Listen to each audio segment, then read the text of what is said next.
नमस्कार विद्यार्थियों। मैं नरेश कुमार खजूरिया, राजकीय महाविद्यालय महानपुर से प्राध्यापक हिंदी आपका हार्दिक स्वागत करता हूं। आज पाठ्यक्रम की कविता जिसका नाम है स्त्रियां और जिसको लिखा है अनामिका जी ने। स्त्रियां कविता की हम व्याख्या करेंगे, इस पर अपनी बात रखेंगे। तो स्त्रियां कविता जो है वो अनामिका जी ने लिखी है और सबसे जरूरी बात जो आपको सुनाने जा रहा हूँ, बधाई की बात है, शुभकामनाओं की बात है कि अनामिका जी को अब 2021 में उनके कविता संग्रह टोकरी में तेरी गाथाएं 2014 में जो प्रकाशित हुआ था, पर साहित्य अकादमी पुरस्कार उनको दिया गया है। वह पहली महिला हैं, कवित्री हैं, जिनको साहित्य अकादमी पुरस्कार जो है वो दिया गया। तो ज्यादा बातचीत ना करते हुए हम स्त्रियां कविता की व्याख्या पर आएंगे। स्त्रियां प्रस्तुत कविता अनामिका द्वारा रचित स्त्री चेतना की कविता है। इस कविता के माध्यम से पुरुषवादी समाज में चिरकाल से पिसती आ रही स्त्री की यथार्थ स्थिति का चित्रण किया गया है। यह कविता स्त्री की अस्मिता को लेकर एक बहस करती कविता है, जिसकी व्याख्या निम्न प्रकार से की जा सकती है। तो कविता इस प्रकार से है। पढ़ा गया हमको जैसे पढ़ा जाता है कागज, बच्चों की फटी कापियों का, चना जोर गरम के लिफाफे बनाने के पहले।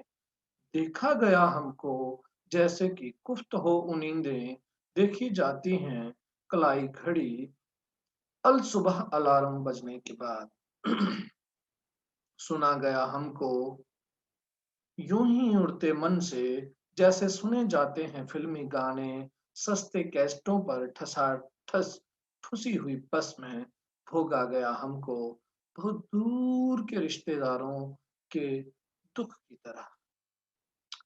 तो प्रसंग के तौर पर कैसा लिखना है, क्या लिखना है, प्रस्तुत पद्यांश हमारी पाठ्य पुस्तक काव्य सुमन में संकलित कविता स्त्रियां शीर्षक से लिया गया है। इस कविता की रचना अनामिका जी ने की है।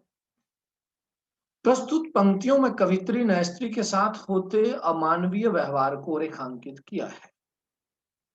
और व्याख्या के तौर पर प्रस्तुत अवतरण में कवित्री पुरुष प्रधान समाज के साथ संवाद करते हुए उसके द्वारा सदियों से स्त्री के साथ किए जा रहे दोयम दर्जे के व्यवहार को विभिन्न उदाहरणों द्वारा रेखांकित करती है। वह कहती है कि हम स्त्रियों की भावनाओं, कामनाओं, इच्छाओं को कभी इस समाज ने ना तो गंभीरता से पढ़ा, ना ही मानवीय धरातल पर देखा, ना ही कभी गंभीरता से सुना। हमें पढ़ा गया सरसरी तौर पर जैसे बच्चों की फटी कापियों के पन्नों को देख लिया जाता है एक बार चना जोर गरम का लिफाफा बनाने से पहले। हमको यह समाज ऐसे देखता आया है जैसे सुबह सुबह अलार्म बजने पर अलार्म घड़ी को देखा जाता है। इस समाज ने हमें कभी कायदे से सुनने की कोशिश ही नहीं की। इस समाज ने सदा हमें उपेक्षा के भाव से सुना, यूं ही उड़ते मन से जैसे सुने जाते हैं फिल्मी गाने ठसाठस भरी हुई बस में। और हमारे दुख को हमेशा ऐसे भोगा गया जैसे दूर के रिश्तेदारों के दुख को भोगा जाता है। हमारे दुखों को कभी अपना दुख नहीं माना गया।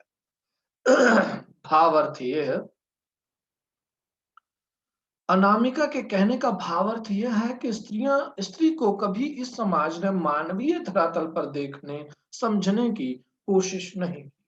हमारी इच्छाओं का भी एक संसार है, उस संसार को कभी नहीं पढ़ा गया, ना ही देखा गया, ना ही सुना गया, ना ही हमारे दुखों को अपना माना गया। हमें इस समाज ने मानव होने के अधिकार से वंचित रखा। हमारी हर स्तर पर उपेक्षा ही। एक दिन हमने कहा हम भी इंसान हैं, हमें कायदे से पढ़ो एक एक अक्षर, जैसे पढ़ा होगा बीए के बाद नौकरी का पहला विज्ञापन। देखो तो ऐसे जैसे ठिठुरते हुए देखी जाती है बहुत दूर जलती हुई आग। सुनो हमें अनहद की तरह और समझो हमें जैसे समझी जाती है नई नई सीखी हुई भाषा। इतना सुनना था कि अधर में लटकती हुई एक अदृश्य टहनी से टिड्डियां उड़ी और रंगीन अफवाहें चीखती हुई ची ची। दुष्चरित्री महिलाएं किन्हीं सरप्रस्तों के दम पर फूली फैली अगर धत जंगली लताएं खाती पीती सुख से ऊबी और बेकार बेचैन महिलाओं का ही शगल है ये कहानियां और फिर ये उन्होंने थोड़े ही लिखी हैं कनखियां इशारे फिर कनखी बाकी कहानी बस कनखी है। हे परम पिताओं परम पुरुषों बख्शो बख्शो अब हमें बख्शो। अनामिका के कहने का भाव अर्थ यह है कि इस समाज ने स्त्रियों को नए सिरे से समझने की जरूरत है। इस पुरुष प्रधान समाज ने अब स्त्री को मानवीय संवेदना से देखना होगा। इस पुरुष अनुरूप व्यवस्था ने औरत को हर क्षेत्र में दोयम दर्जे का बनाए रखा। इसने अब स्त्रियों को बच्चों की फटी कापियों के पन्नों की तरह सरसरी तौर पर नहीं पढ़ना होगा। हमें एक एक अक्षर पढ़ा जाना चाहिए जैसे पूरा का पूरा सारा का सारा इंसान होने के अर्थ के साथ। हमें उड़ते मन से नहीं पूरे मन से पूरी लगन के साथ सुनना होगा जैसे योगियों के द्वारा सुना जाता है अनहद नाद पूरी तन्मयता के साथ। हमें उपेक्षा के भाव से नहीं हमें आशा और उम्मीद के साथ जीवन में अपार संभावनाओं की तरह देखना होगा जैसे कोई ठिठुरते हुए दूर जलती हुई आग को देखता है पूरी चाहत के साथ। हमारे दुख को दूर के रिश्तेदारों के दुख की तरह नहीं अपने दुख की तरह भोगना होगा। स्त्री को इस तरह समझा जाना चाहिए जैसे नई नई सीखी हुई भाषा। यहाँ से कविता अपने असली उद्देश्य की ओर बढ़ती है और इस पुरुष प्रधान समाज के षड्यंत्रकारी चेहरे को नंगा कर देती है। स्त्री जीवन की विडंबना को चिन्हित करती हुई कविता पाठक को इस वास्तविकता के पास लाकर खड़ा कर देती है कि जैसे ही इस समाज में स्त्री अपने मानव होने का दावा करती है अपनी अस्मिता की बात करती है उसके लिए संघर्ष करती है तो उन महिलाओं को यह समाज कैसे दुष्चरित्री होने का प्रमाण बांटने लगता है उन पर तंज कसने लगता है। इस जागरूक हुई स्त्री के चरित्र को लेकर कैसे कैसे षड्यंत्र रचता है और तरह तरह की अफवाहें फैलाकर इन महिलाओं पर तरह तरह के चरित्र होने के आरोप मढ़ने लगता है। दुष्चरित्र दुष्चरित्र महिलाएं किन्हीं सरपरस्तों के दम पर फूली फैली अगर जंगली लताएं। बात यहीं तक नहीं रुकती कवित्री अनामिका बुद्धिजीवी वर्ग की भी पोल खोलती है जो सामंती स्त्री विरोधी सोच से संपन्न भर नहीं है बल्कि इस सोच का प्रसार भी बड़े पैमाने पर करते हैं। इस स्त्री द्वारा रचित कहानी कविताएं जिनमें वह स्त्री अधिकारों की बात करती हैं इस वर्ग को रास नहीं आती। वह इन कविताओं को उनके द्वारा लिखी हुई भी नहीं मानते। उनका मानना है कि खाती पीती सुख से ऊबी और बेकार बेचैन आवारा महिलाओं का ही शगल है ये कहानियां और कविताएं। फिर यह उन्होंने थोड़ी ही लिखी हैं पनखियां इशारे फिर बाकी कहानी बस कहानी। कविता का अंत उसे उसके उद्देश्य के चरम तक पहुंचा देता है। हे परमपिता परम पिताओं परम पुरुषों बख्शो बख्शो अब हमें बख्शो। यह शब्द एक साथ बहुत कुछ कहते हैं व्यंजना से भरपूर। यह शब्द अस्मिता की लड़ाई में हार जाने की पीड़ा नहीं है।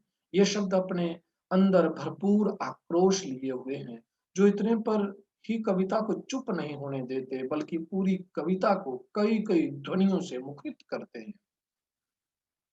इन्हीं शब्दों में इस ध्वनि को भी सुना जा सकता है कि हे परम पिताओं परम पुरुषों अब हम अपना रास्ता नापना जानती हैं।